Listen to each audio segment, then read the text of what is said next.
തൃണമൂൽ കോൺഗ്രസ് നേതാവും നിലമ്പൂർ മുൻ എംഎൽഎയുമായ PV അൻവറിനെതിരെ നിലപാട് കടുപ്പിച്ച് KPCC അധ്യക്ഷൻ സണ്ണി ജോസഫ്. ഹൈക്കമാൻഡ് പ്രഖ്യാപിച്ച സ്ഥാനാർത്ഥിയെ UDFന്റെ ഭാഗമാക്കാൻ ആഗ്രഹിക്കുന്ന ഒരു വ്യക്തിയും പാർട്ടിയും എതിർത്താൽ അതിനെ എങ്ങനെ അംഗീകരിക്കുമെന്ന് സണ്ണി ജോസഫ് ചോദിച്ചു. താനും പ്രതിപക്ഷ നേതാവ് VD സതീശനും മുൻ KPCC അധ്യക്ഷൻ K സുധാകരനും അടക്കമുള്ള മുതിർന്ന നേതാക്കൾ ചർച്ച നടത്തിയ ശേഷമാണ് ആര്യാടൻ ഷൗക്കത്ത് എന്ന ഒറ്റ പേരിലേക്ക് എത്തിയത്. AICC പരിശോധിച്ച ശേഷം ഹൈക്കമാൻഡ് പ്രഖ്യാപനം നടത്തി. അതിനെയാണ് അൻവർ എതിർത്തത്. UDFന്റെ ഭാഗമാക്കാൻ ആഗ്രഹിക്കുന്ന വ്യക്തി ഹൈക്കമാൻഡിന്റെ തീരുമാനം എതിർത്താൽ അതിനെ എങ്ങനെ അംഗീകരിക്കാൻ കഴിയുമെന്ന് അൻവർ മറുപടി പറയണമെന്നും സണ്ണി ജോസഫ് വ്യക്തമാക്കി. അൻവർ LDFനെതിരെ സർക്കാരിൻ്റെ നയങ്ങൾക്കെതിരെ ആക്ഷേപമുയർത്തിക്കൊണ്ടാണ് LDF വിട്ടതും MLA സ്ഥാനം രാജിവെച്ചത്. ആ നയങ്ങൾ ജനങ്ങളുടെ മുൻപിൽ ജനകീയ കോടതിയിൽ ചോദ്യം ചെയ്ത് LDF സർക്കാരിന് ഒരു മറുപടി തിരിച്ചടി നൽകണമെങ്കിൽ അതിനാർക്കാ സാധിക്കുക?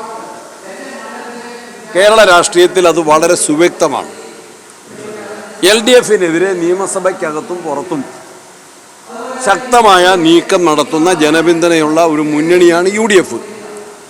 അത് നമ്മൾ കണ്ടു. എവിടെയൊക്കെ? പുതുപ്പള്ളിയിൽ കണ്ടു, തൃക്കാക്കര കണ്ടു, പാലക്കാട്ട് കണ്ടു, വയനാട് ഉപതെരഞ്ഞെടുപ്പിൽ കണ്ടു, കേരളത്തിലെ പാർലമെന്റ് ഇലക്ഷനിൽ കണ്ടു.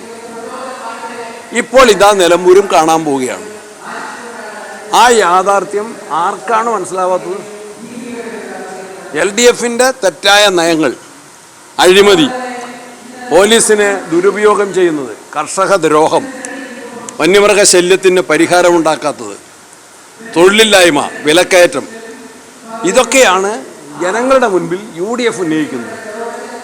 അതിനോടാണ്, ആ നയത്തോടാണ് ഒന്നാമതായി യോജിക്കേണ്ടത്. UDFന്റെ നയങ്ങൾ, നിയമസഭയ്ക്കകത്ത് നടത്തിയ പോരാട്ടം, പുറത്ത് നടത്തിയ സമരങ്ങൾ, യുവജന വിദ്യാർത്ഥി സമരങ്ങൾ, അതിനോട് യോജിക്കുന്ന ഒരു സമീപനമാണ് ആദ്യം എടുക്കേണ്ടത്. ഇതിൽ വ്യക്തിഗതമാക്കി ഈ വിഷയങ്ങളെ ഒരു കാരണവശാലും മാറ്റരുത്.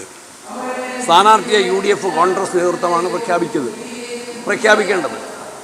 കേരളത്തിലെ കോൺഗ്രസിൻ്റെ ഇലക്ഷൻ കമ്മിറ്റി നേരിട്ട് യോഗം ചേരാൻ സാധിച്ചില്ല. ഞാനും പ്രതിപക്ഷ നേതാവും മുതിർന്ന നേതാക്കന്മാരുൾപ്പെടെയുള്ള എല്ലാവരുമായിട്ട് ആശയവിനിമയം നടത്തി. മുൻ KPCC പ്രസിഡന്റ് ഉൾപ്പെടെയുള്ള എല്ലാവരുമായിട്ട് ആശയവിനിമയം നടത്തി. ഒറ്റ പേരിൽ ഞങ്ങളെത്തി. അത് AICC പരിഗണിച്ച് പരിശോധിച്ച് അത് പ്രഖ്യാപിച്ചാൽ പിന്നെ UDFന്റെ ഭാഗമാകാൻ ആഗ്രഹിക്കുന്ന ഒരു വ്യക്തിയും പാർട്ടിയും അതിനോട് പരസ്യമായിട്ട് വിയോജിപ്പ് പ്രകടിപ്പിക്കുന്നത് ഞങ്ങൾ എങ്ങനെ അംഗീകരിക്കും? ആ ചോദ്യത്തിന് അൻവർ കൃത്യമായും വ്യക്തമായും ഉത്തരം പറയണം. പിന്നെ കോൺഗ്രസ് നേതൃത്വം ഈ കാര്യത്തിൽ ആലോചിച്ച് തന്നെയാണ്, UDF നേതൃത്വം ആലോചിച്ച് തന്നെയാണ്, വളരെ പക്വമായ നിലപാട് തന്നെയാണ്, ഉചിതമായ നിലപാട് തന്നെയാണ്, യുക്തമായ നിലപാട് തന്നെയാണ്. ഞങ്ങളെല്ലാവരും ഇന്നലെ പ്രതിപക്ഷ നേതാവും വർക്കിംഗ് പ്രസിഡന്റുമാർ 2 പേരും, കുഞ്ഞാലിക്കുട്ടി സാഹിബും PMA സലാം ഉൾപ്പെടെയുള്ള മുസ്ലിം ലീഗ് നേതാക്കന്മാരും എല്ലാവരും ആശയവിനിമയം